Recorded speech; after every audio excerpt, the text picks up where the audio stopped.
आप सबका वैदिक प्रेडिक्ट में स्वागत है। आज दोस्तों हम बात कर रहे हैं साप्ताहिक राशिफल 22 जून से 28 जून तक। और इस सप्ताह जो ग्रह राशि परिवर्तन कर रहे हैं, पहले दिन ही वो है बुध ग्रह जो कि मिथुन राशि में गोचर कर रहे थे और अभी ये 22 तारीख को ही कर्क राशि में आ जाएंगे। तो सभी 12 राशियों पर इसका क्या असर पड़ेगा, जो प्रेजेंट कंडीशन है। चंद्र का गोचर जो है वो शुरू हो रहा है आपके मेष राशि से और समाप्त होगा कर्क राशि में इस सप्ताह में। तो पूरे 12 राशियों पर डिस्कस करेंगे।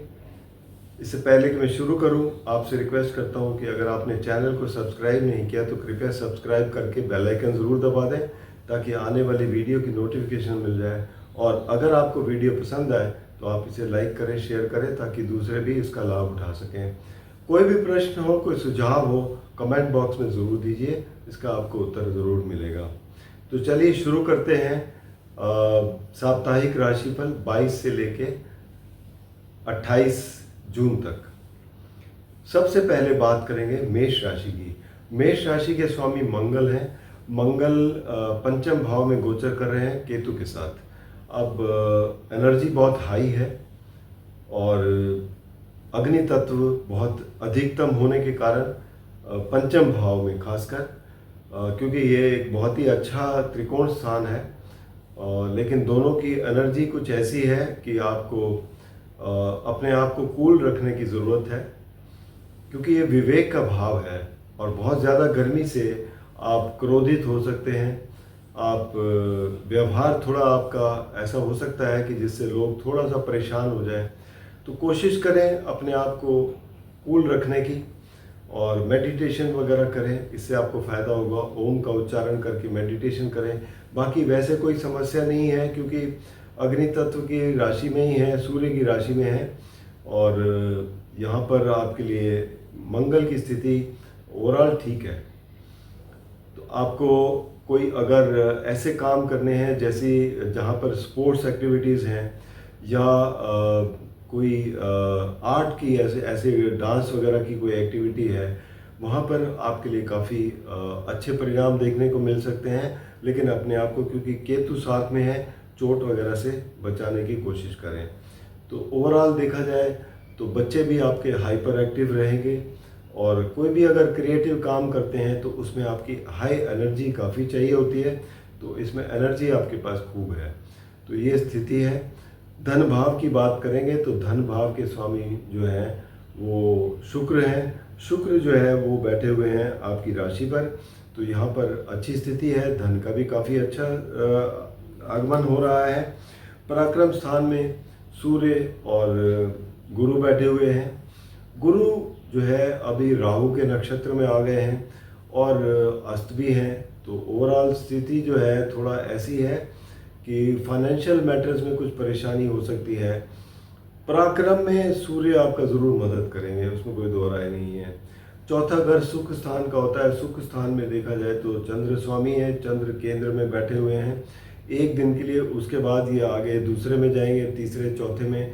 तो ये सप्ताह चंद्र की स्थिति काफ़ी अच्छी है जो आपको बहुत अच्छे परिणाम देने वाली है और सुख की स्थिति काफ़ी अच्छी रहेगी घर में। छठा घर रोग रिपु ऋण वगैरह का है, सेवा का है, तो नौकरी जो करते हैं उनके लिए भी देखा जाता है। तो यहाँ बुध स्वामी है। बुध जो है वो पहले दिन ही चौथे घर में आ रहे हैं। तो चौथे घर में आकर ये आपको, क्योंकि केंद्र स्थान में है, यहाँ स्थिति थोड़ी ऐसी है, लेकिन ओवरऑल आपको हेल्प ही करेंगे। यहाँ पर थोड़ा इमोशनली ज़रूर जोड़ते हैं आपको, लेकिन आपको यहाँ पर परिणाम अच्छे देंगे।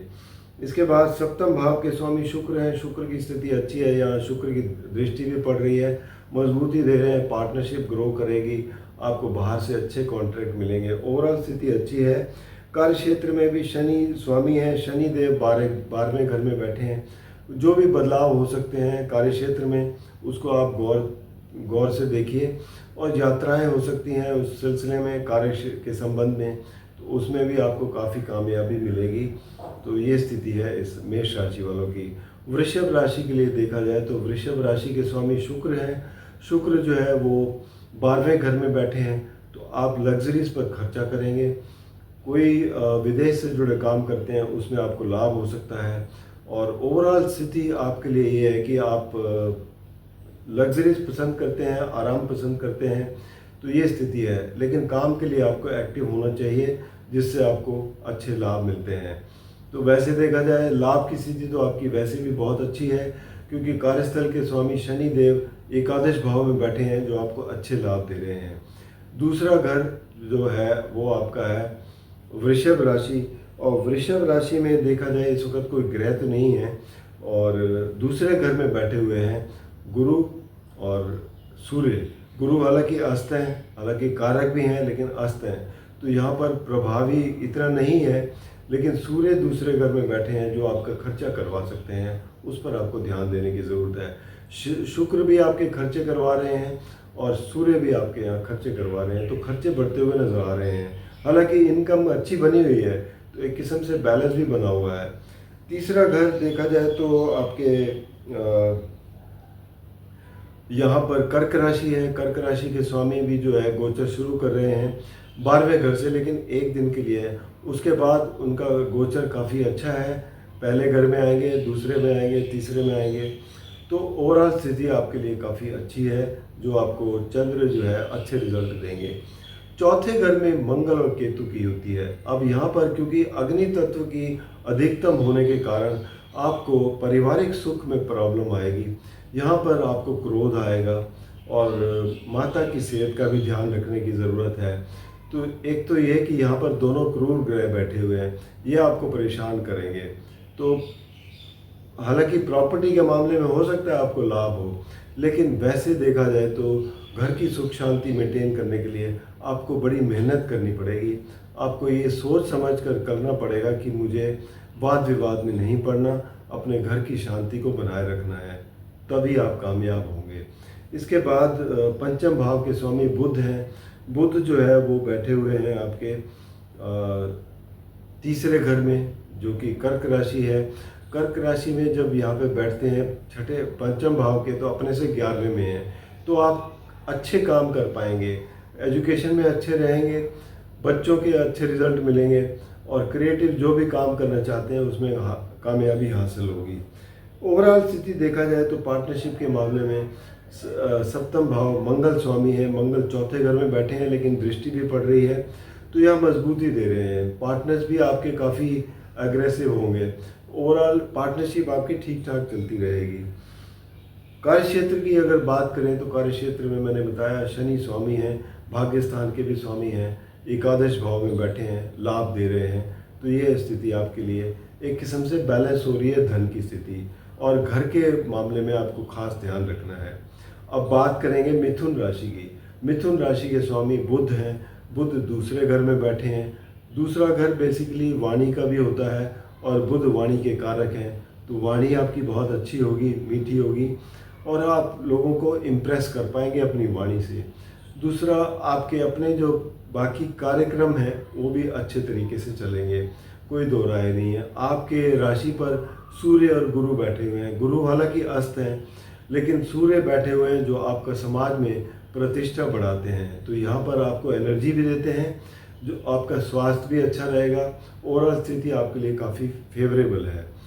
तीसरे घर में देखा जाए तो मंगल और केतु बैठे हुए हैं। पराक्रम स्थान में दो क्रूर ग्रह, और वो भी आपके बेसिकली अग्नि तत्व के, तो यहाँ पर आप काम करने में बहुत ही अच्छे एनर्जी के साथ काम करेंगे। लेकिन आपको ध्यान क्या रखना है, अपने साथ जो लोग काम करते हैं उनके साथ व्यवहार ठीक करना है, भाई बहनों के साथ व्यवहार ठीक करना है, ताकि वहाँ से कोई परेशानी ना हो। बाकी आपके लिए कोई दिक्कत नहीं है। चौथे घर के स्वामी जो है, सुख स्थान के स्वामी बुध ही हैं, और बुध अच्छे बैठे हुए हैं दूसरे घर में, तो यहाँ पर भी घर की सुख शांति भी बनी हुई है। पांचवा घर शुक्र की है। शुक्र एकादश भाव में बैठे हैं, पांचवें घर पर दृष्टि भी है, तो यहाँ पर भी आप कुछ क्रिएटिव कर पाएंगे, अच्छा कर पाएंगे और आप आगे बढ़ते हुए दिखाई देंगे। सप्तम भाव जो आपके पार्टनरशिप का है, पार्टनरशिप के लिए भी देखा जाए तो यहाँ पर गुरु स्वामी है। गुरु आपकी राशि पर बैठे हैं लेकिन अस्त हैं, हालांकि अपनी राशि पर दृष्टि दे रहे हैं, लेकिन क्योंकि अस्त है तो उतना प्रभाव अभी नहीं है, जिसकी वजह से आपको हो सकता है कोई बहुत ज़्यादा परेशानी तो नहीं आएगी, लेकिन सामान्य तरीके से चलता रहेगा आपका काम। कार्य क्षेत्र की बात करें तो कार्य क्षेत्र के स्वामी जो है वो भी गुरु ही है, और गुरु अस्त होने के कारण कार्य क्षेत्र में भी थोड़ा स्लो डाउन रहेगा, लेकिन आपको अपने फोकस रख के चलना है। थोड़ी मेहनत अधिक लगेगी, जिसमें आपको मंगल एनर्जी दे रहे हैं, ऐसा बात नहीं है। तो आप अपना काम मेहनत से करते रहिए, अल्टीमेटली सफलता मिलेगी ज़रूर। अब बात कर रहे हैं कर्क राशि की। कर्क राशि के स्वामी चंद्र हैं। चंद्र का गोचर दशम भाव से शुरू हो रहा है। दशम और एकादश भाव में तो अच्छी स्थिति रहेगी, लेकिन द्वादश भाव में ये बीच में 2 दिन जो होंगे, ये समझ लो कि 25-26 को थोड़ा सा परेशानी हो सकती है 12वें घर में, लेकिन उसके बाद फिर से ये स्थिति संभल जाएगी। तो ओवरऑल देखा जाए तो आपके लिए परिस्थितियाँ फेवरेबल रहेंगी। धन भाव के स्वामी जो हैं वो सूर्य हैं, और सूर्य बैठे हुए हैं द्वादश भाव में, यानी कि खर्चे आपके बढ़ते हुए नजर आ रहे हैं। दूसरे घर में मंगल और केतु भी बैठे हुए हैं, तो पारिवारिक स्थिति भी में भी थोड़ा टेंशन है, खर्चों पर भी थोड़ा नियम आपको कंट्रोल करना है, और यहाँ अपनी वाणी पर ज़्यादा ध्यान देना है, क्योंकि वाणी पर आपकी काफ़ी ऐसा लगेगा जैसे आप आग उगल रहे हैं, इससे आपके रिश्ते खराब होंगे।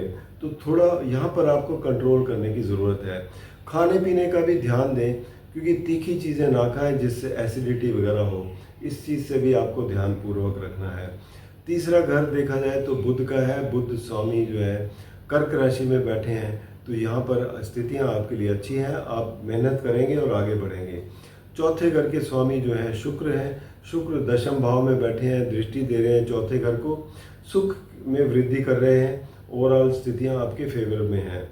पंचम भाव के स्वामी मंगल हैं, जो दूसरे घर में बैठे हैं, दृष्टि पड़ रही है पंचम भाव पर, तो यहाँ पर दृष्टि डाल रहे हैं मंगल, तो आप इसके पंचम भाव के भी परिणाम बहुत अच्छे मिलेंगे। उसके बाद सप्तम भाव जो कि आपके पति पत्नी का है, पार्टनरशिप का है, स्वामी है शनिदेव। शनिदेव नवम भाव में बैठे हैं, तो यहाँ पर पार्टनरशिप पति पत्नी के रिश्ते भी अच्छे रहेंगे। 8वें घर के भी रिजल्ट आपको ठीक ठाक मिलेंगे। कार्य क्षेत्र की बात करें तो मंगल स्वामी हैं, और मंगल जो है धन भाव में बैठे हैं, तो धन तो आएगा कार्य क्षेत्र से, लेकिन खर्चा भी दिखाई दे रहा है, तो आपको बैलेंस करके चलना है। और सबसे बड़ी बात जो मैंने कही है, वाणी पर ध्यान देना है और खाने पीने पर ध्यान देना है, इस पर ध्यान दें। अब बात करेंगे सिंह राशि की। सिंह राशि के ऊपर बैठे हुए हैं मंगल और केतु।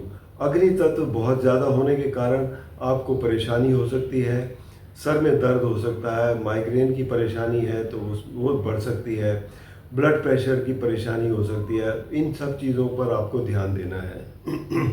काम आपके निकलते रहेंगे, उसमें कोई दिक्कत नहीं है। स्वास्थ्य पर थोड़ा ध्यान देना है आपको। दूसरे घर पे देखा जाए तो स्वामी है बुध, और बुध जो है वो द्वादश भाव में बैठे हैं। द्वादश भाव में बुध की स्थिति थोड़ी कमज़ोर रहती है, खर्चे बढ़ सकते हैं, तो यहाँ पर आपको खर्चों पर नियंत्रण करना है।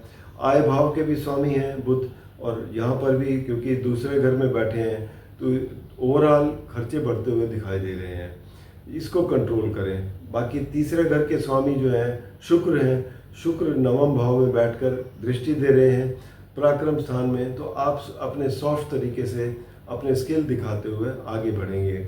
चौथे घर के स्वामी जो हैं वो मंगल हैं। मंगल की दृष्टि पड़ रही है, तो चौथा घर में मंगल की दृष्टि जब पड़ती है तो आपको प्रॉपर्टी में लाभ होता है। आप जो बच्चे स्कूल में पढ़ते हैं बहुत अच्छी एनर्जी के साथ अपने काम करते हैं। ओवरऑल स्थिति यहाँ पर ठीक है, क्योंकि दृष्टि पड़ रही है तो इससे कोई ज़्यादा परेशानी नहीं है। अब बात करेंगे पंचम भाव की। गुरु स्वामी हैं।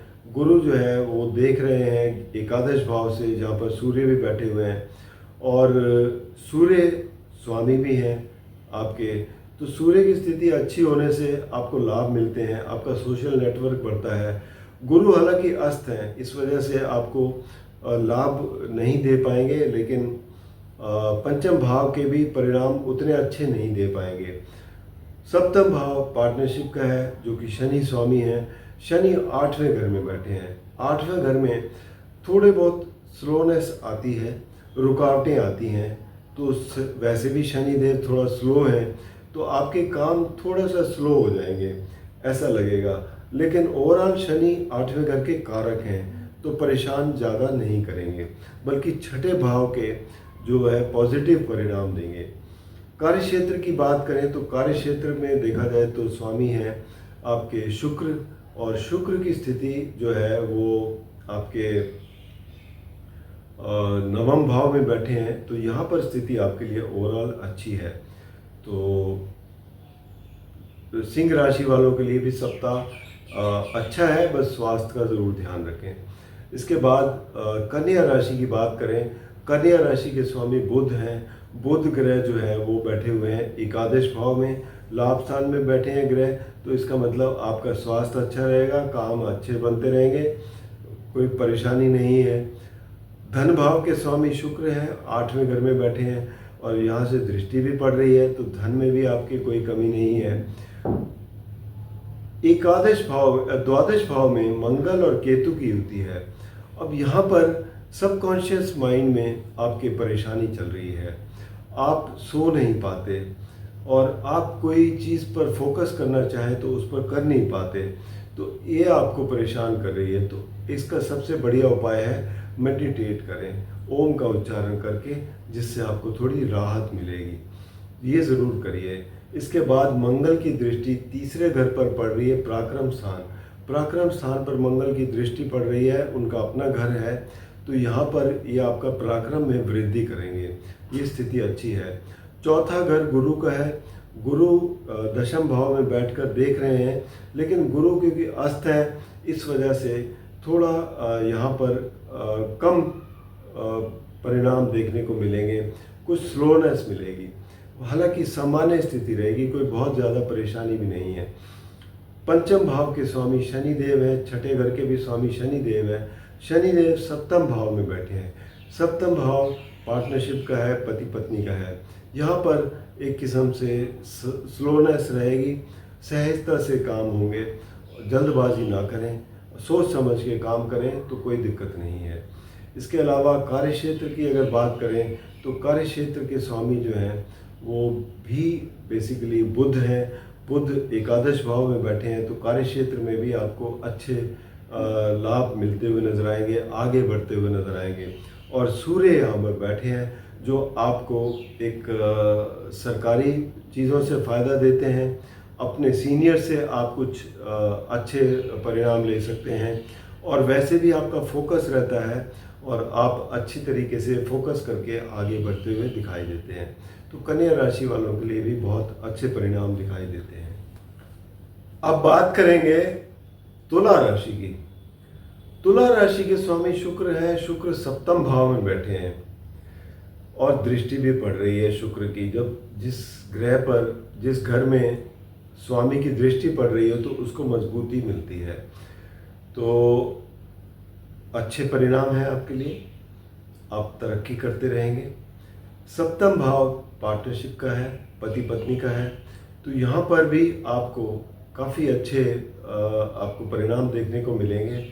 आप लोगों से काफ़ी एक किस्म से एग्रेसिव तरीके से आपके रिलेशनशिप डेवलप होंगे, लेकिन ध्यान रख के, तो रिलेशनशिप में थोड़ा ध्यान रखने की ज़रूरत होती है, क्योंकि बाहर के लोगों से आप मिल रहे हैं। बाहर के लोगों से जब भी रिलेशनशिप हो तो आप अपनी सीमा में रहकर जो भी आप करें उसमें आपके लिए फ़ायदा ही मिलेगा। धन भाव की बात करें तो धन भाव के स्वामी मंगल हैं। मंगल बैठे हुए हैं आपके एकादश भाव में। एकादश भाव लाभ स्थान है, केतु साथ बैठे हैं। यहाँ पर लाभ स्थान में कोई भी ग्रह बैठे हो आपको लाभ भी देते हैं, और मंगल की दृष्टि भी है धन भाव पर, तो धन में भी वृद्धि हो रही है, लाभ भी बढ़ रहा है। ओवरऑल स्थिति आपके लिए बहुत अच्छी है तुला राशि वालों के लिए। तीसरा घर गुरु का है, गुरु बैठे हुए हैं नवम भाव में सूर्य के साथ, लेकिन गुरु जो है अस्त है, इस वजह से प्रभावशाली नहीं है। तो पराक्रम थोड़ा अधिक करना पड़ेगा, मेहनत अधिक करनी पड़ेगी, ये देख के चलें। चौथे घर के स्वामी शनिदेव हैं, पंचम भाव के भी स्वामी शनिदेव हैं। आपके लिए शनिदेव योग कारक हैं और छठे घर में बैठे हैं। छठे घर में भी शनि की स्थिति बहुत अच्छी रहती है, तो यहाँ पर आपको चौथे और पाँचवें घर के परिणाम बहुत अच्छे मिलने जा रहे हैं और आपको एक किस्म से रोग, रिपु, ऋण, इन सब से भी आपको बचा कर रखेंगे। तो ये स्थिति आपके लिए काफ़ी अच्छी है। वैसे भी मैंने आपके लिए वीडियो बनाया हुआ है जो आने वाले 2.5 साल हैं तुला राशि वालों के लिए बहुत ही अच्छे हैं। सप्तम भाव जैसे गुरु स्वामी है यहाँ पर, क्योंकि यहाँ पर मंगल स्वामी है। मंगल जो है वो एकादश भाव में बैठे हैं, तो यहाँ पर भी आपको लाभ ही मिलता हुआ नजर आ रहा है पार्टनरशिप में, पति पत्नी के रिश्तों में। भाग्य स्थान के स्वामी जो हैं वो बुध हैं। बुध दशम भाव में बैठे हैं कर्क राशि में, तो यहाँ पर भी भाग्य आपका साथ दे रहा है। और दशम भाव में देखा जाए तो स्वामी चंद्र है, चंद्र का गोचर सप्तम भाव में शुरू हो रहा है। 8वें घर में 2 दिन के लिए थोड़ा सा परेशानी होगी, तनाव होगा, उसके बाद परिस्थिति फिर से ठीक होगी। तो यहाँ पर भी आपके लिए परिस्थितियाँ काफ़ी अच्छी हैं। कार्य क्षेत्र में आप अपनी प्रोग्रेस करते रहेंगे।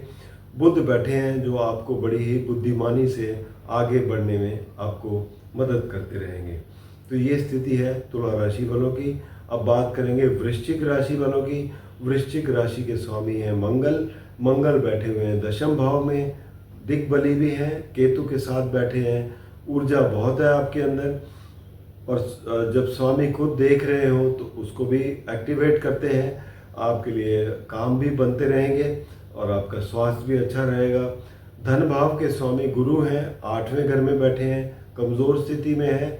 वैसे भी देखा जाए तो अस्त हैं, तो धन में हो सकता है कहीं थोड़ी बहुत डिले हो, तो ये स्थिति दिखाई देती है। पारिवारिक स्थिति नॉर्मल सी रहेगी। तीसरे घर के स्वामी शनिदेव हैं, चौथे घर के भी स्वामी शनिदेव हैं। शनिदेव पंचम भाव में बैठे हैं मीन राशि में, तो यहाँ पर शनिदेव सहजता से आपको रिजल्ट देंगे और आप आगे बढ़ते हुए दिखाई देंगे, चाहे वो तीसरा घर हो, चौथा घर हो। 5वें घर में भी, क्योंकि क्रिएटिविटी का घर है, यहाँ पर भी कोई जल्दबाजी नहीं है। आप आराम से काम करते रहिए और उसमें आपको सफलता ज़रूर मिलेगी। छठे घर के स्वामी देखा जाए तो मंगल है। मंगल दशम भाव में बैठे हैं, तो ऊर्जा आपकी बहुत है और आप यहाँ पर भी आपको मंगल जो है काफ़ी मदद करते हैं। 7वें घर के स्वामी शुक्र हैं। शुक्र जो है वो बैठे हुए हैं मेष राशि में, छठे घर में, तो यहाँ पर सप्तम भाव की स्थिति थोड़ी कमज़ोर है, क्योंकि छठे घर में बैठे हों तो वाद विवाद उठता है, थोड़ी सी परेशानी होती है। तो ये स्थिति है और पार्टनर्स को थोड़ा परेशानी हो सकती है स्वास्थ्य में। इन सब चीज़ों का आपको देखना है और तभी उनका ध्यान रखते हुए आगे बढ़ना है। नवम भाव देखा जाए तो नवम भाव के स्वामी चंद्र हैं। चंद्र का गोचर पंचम भाव से छठे घर से शुरू हो रहा है और छठे घर से लेके ये नवम भाव पर ख़त्म होगा। ओवरऑल स्थिति मतलब थोड़ा बहुत अच्छा है, थोड़ा ख़राब है, तो मिक्स सी रहेगी, क्योंकि छठे घर में रहेंगे एक दिन के लिए, तो यहाँ पर थोड़ी सी कमज़ोर स्थिति है। सप्तम भाव में ठीक हो जाएगी, फिर 8वें घर में फिर थोड़ा सा मानसिक तनाव होगा, फिर नवम भाव में स्थिति ठीक हो जाएगी। तो इस तरीके से ऊपर नीचे चलता रहेगा। बाकी दशम भाव के स्वामी जैसे मैंने बताया सूर्य हैं, और सूर्य बैठे हुए हैं आपके 8वें घर में। तो 8वें घर में जब सूर्य बैठे हों तो कोई ना कोई बदलाव लेके आएंगे कार्य क्षेत्र में। तो ये आपको फोकस करना है, देखना है कि क्या बदलाव है, उसको अपने ढंग से चलें ताकि आपको परेशानी ना हो। ओवरऑल स्थिति आपके लिए काफ़ी अच्छी है। एकादश भाव के स्वामी जो हैं वो बुध हैं। बुध कर्क राशि में नवम भाव में बैठे हैं, जो आपको अच्छे लाभ दे रहे हैं। तो स्थिति ओवरऑल ठीक ठाक है। अब बात करेंगे धनु राशि की। तो धनु राशि के स्वामी गुरु हैं, गुरु अस्त बैठे हैं सप्तम भाव में। कहीं ना कहीं थोड़ी बहुत स्लोनेस रहेगी, कोई काम होने में जितनी तेज़ी से होने चाहिए थे वो हो नहीं पाएंगे। स्वास्थ्य भी थोड़ा सा आपको अगर परेशानी हो तो ध्यान रख के चलें, बहुत ज़्यादा वैसे नहीं होगा लेकिन ओवरऑल आपको ध्यान रखना पड़ेगा। दूसरे घर के स्वामी, तीसरे घर के स्वामी शनिदेव हैं। शनिदेव चौथे घर में बैठे हैं आपकी राशि पर दृष्टि भी है, ढैया भी चल रही है। ओवरऑल देखा जाए तो यहाँ पर स्लोनेस ही दिख रही है। थोड़ा बहुत काम सहजता से करते रहें तो बहुत ज़्यादा परेशानी भी नहीं दिखती है। पंचम भाव के स्वामी जो हैं वो मंगल हैं। मंगल जो है बैठे हुए हैं नवम भाव में केतु के साथ। ओवरऑल आपको ऊर्जा दे रहे हैं तो यहाँ पर कोई दिक्कत नहीं है। छठे घर के स्वामी शुक्र हैं। शुक्र जो है वो पंचम भाव में बैठे हैं, तो पंचम भाव में शुक्र की स्थिति बहुत अच्छी होती है। आप क्रिएटिव काम कर सकते हैं, आपका नेम एंड फेम होता है। लेकिन छठे भाव के होने के कारण आप आर्गुमेंटेटिव भी हो जाते हैं। ये इन चीज़ों का आपको ध्यान रखना है। सप्तम भाव के स्वामी जो हैं वो बुध हैं। बुध जो है कर्क राशि में बैठे हैं आठवें घर में, तो यहाँ पर कम्युनिकेशन में थोड़ी सी दिक्कत हो सकती है, उस चीज़ का ध्यान रखें, बाकी और कोई दिक्कत नहीं है। कार्य क्षेत्र के स्वामी देखा जाए तो बुध ही हैं, और बुध क्योंकि आठवें घर में बैठे हैं तो यहाँ पर भी आपको थोड़ा फोकस रख के चलने की ज़रूरत है। जो भी बदलाव दिखाई देते हैं उन पर थोड़ा सा ध्यान दे के चलें। अब बात करेंगे मकर राशि की। मकर राशि के स्वामी शनिदेव हैं। शनिदेव तीसरे घर में बैठे हैं मीन राशि में। पराक्रम स्थान में शनिदेव की स्थिति बहुत अच्छी रहती है। आपको बहुत ही सोच समझकर सहजता से आगे बढ़ाते हैं, अपने पराक्रम से आगे बढ़ते हुए नजर आते हैं। धन भाव के स्वामी भी शनिदेव हैं, जो आप अपनी मेहनत से धन कमाएंगे ये बताते हैं। और बाकी तीसरे घर के स्वामी गुरु हैं। गुरु बैठे हुए हैं आपके छठे घर में। तो छठे घर में गुरु होने के कारण आपको थोड़ा सा, क्योंकि अस्त है इस वजह से पराक्रम थोड़ा सा आपको अधिक करना पड़ेगा। शनिदेव हालांकि मदद कर रहे हैं, इसमें कोई दो राय नहीं है। चौथे घर के स्वामी जो हैं वो देखा जाए तो आपके मंगल होते हैं, और मंगल जो है वो बैठे हुए हैं आपके आठवें घर में। आठवें घर में मंगल और केतु की युति है, जो ये बताती है कि आपको गाड़ी चलाते हैं तो वहाँ ध्यान रखना है, क्योंकि दुर्घटना के योग बनते हैं। दूसरा, अगर आप कोई कोर्ट कचहरी का केस है तो वहाँ पर भी बहुत ध्यानपूर्वक चलें। स्वास्थ्य में कोई भी परेशानी है तो उसका भी अच्छी तरीके से ध्यान दें। आर्गुमेंट्स वगैरह से बचने की कोशिश करें, बस इतना ध्यान रखना है आपको। और बाकी आपके लिए परिस्थितियां हैं। सप्तम भाव पार्टनरशिप के स्वामी जो हैं वो चंद्र हैं। चंद्र का गोचर चौथे घर से शुरू होगा। चौथे घर में शुक्र बैठे हुए हैं। शुक्र की स्थिति काफ़ी अच्छी है, और चौथे घर में चंद्र का गोचर जो है वो भी बहुत अच्छा है। पंचम में आएंगे वहाँ भी अच्छे रहेंगे। छठे में थोड़ी सी कमज़ोर स्थिति रहेगी 2 दिन, उसके बाद सप्तम भाव में आएंगे तो भी अच्छी स्थिति रहेगी। तो ये आपके लिए स्थिति है।